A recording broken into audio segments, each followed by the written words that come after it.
Hi guys, it's Lindsay and I'm back today with some more stamping with dies. I had such a blast with this technique and I have so many dies that I decided to go ahead and do another card with the same technique. So the first thing I needed to do for creating my card was go ahead and cut out this largest inside scallop circle die. Now I'm going to go ahead and cut this twice, once from this plaid pattern paper that I have here. And I'm only going to need the outer portion or the frame from this die cut. And then I'll go ahead and put this right back in my die cutting machine and run this through with some white cardstock as well. Now from that particular die cut, I'm only going to need the center. So I'm doing a little bit of swapping here. Now while I have my die cut machine out, I'm going to go ahead and do some more die cutting here. Now I'm using the little ferns from that same inside scallop circle die set, and I'm also going to be using the flowers from the Fancy Frames die set to create some stamps. So I am cutting these from fun foam. Now the trick to this is, first of all, I use a thicker fun foam. The craft store fun foam will work just as well too. It doesn't need to be the thicker one. Just if you're doing a lot of stamping, you get more stamps with the thicker foam and you don't have to change it out as often. Now, the other thing is, do not run it through your machine more than once. Don't even run it through and run it back. They will get flattened beyond use. You won't be able to use them. So run it through once and then go ahead and pop them out. And you can even kind of see, I don't know if you can see very well in the video, but as I was popping these out, I could even see and almost feel them kind of puffing back up. So if you just run them through once, they'll still be good and they'll puff right back up. Now, before I started to do any stamping, I needed to go ahead and put my frame back together to figure out where I needed the top and bottom, and also I just wanted to give myself some marks on the back so when I go to put this together later it won't take me quite as long. So I went ahead and put that frame right back together, and then I'm just going to go ahead and make little 1, 2, 3, and 4 marks. You can even go 5 or 6 if you want more. 4 was good enough for me, and I just make a little 1 on both sides of the scallop, so on the frame as well as the center, and then I can go about my stamping, and then when I go to put this back together, it's going to be very simple. These scallop circles aren't really symmetrical, so they do have a certain way they go together. Now, if you're not going to be doing 2 separate frames or circles on this, just go ahead and once you pull it out of your die cutting machine, either tape it on the back or just make little marks like I'm doing here so you know how this goes back together. Now I'm going to go ahead and load up all of my stamps or my little foam die cuts here. And I am just using some double-sided adhesive on my acrylic blocks. Now this comes right off for me. I don't have to worry about it. I'm using very thin 1/8 of an inch adhesive here, and it pulls right off of my acrylic blocks. So if you have any hesitation about doing it, it pulls right off for me. If you don't get it completely off, you can always go back with a little bit of alcohol and it will pull that adhesive right up as well. So I'm using some gray dye inks as well as that purple. It is a distress ink, but distress inks are dye inks, so it's a dye ink as well.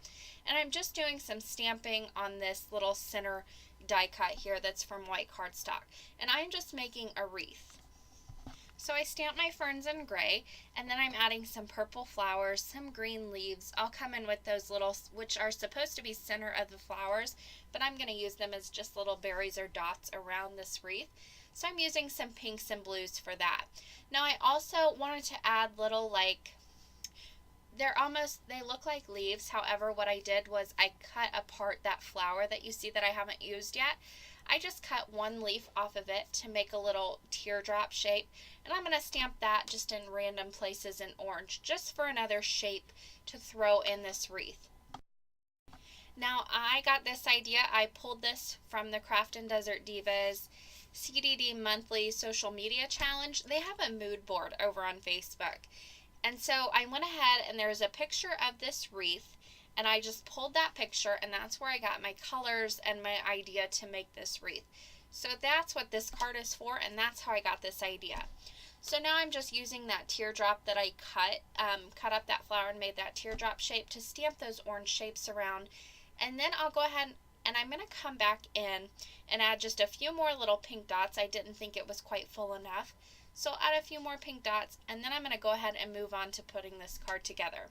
So since I made my little 1, 2, 3, and 4 marks, I can just go ahead and inlay this right back in to that frame, put a few pieces of tape on the back. Then I can go ahead and tape this whole thing together with some double-sided adhesive and mount it right onto a 4.5 by 4.5 inch white cardstock base.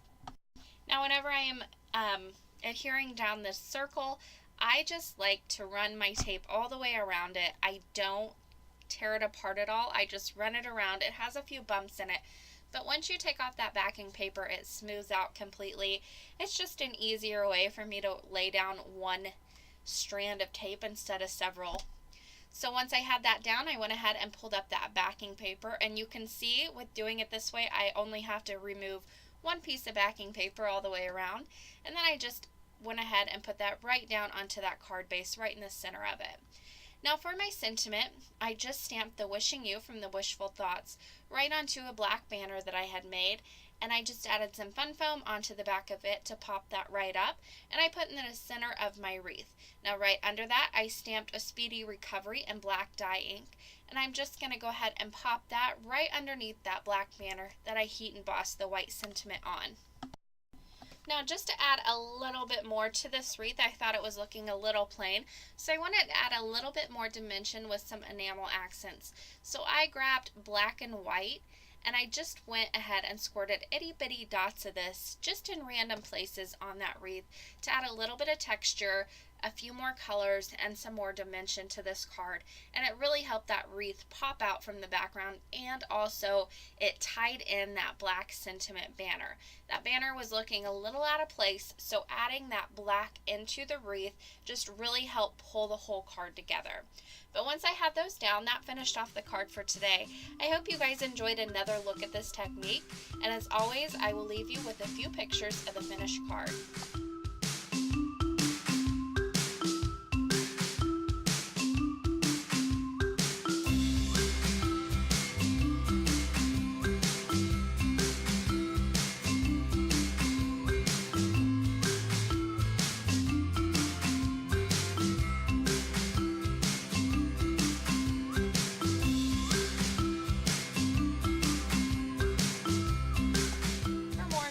And the supply list, you can head to my blog. That link will be in the description box below. Thank you guys so much for watching today, and happy crafting!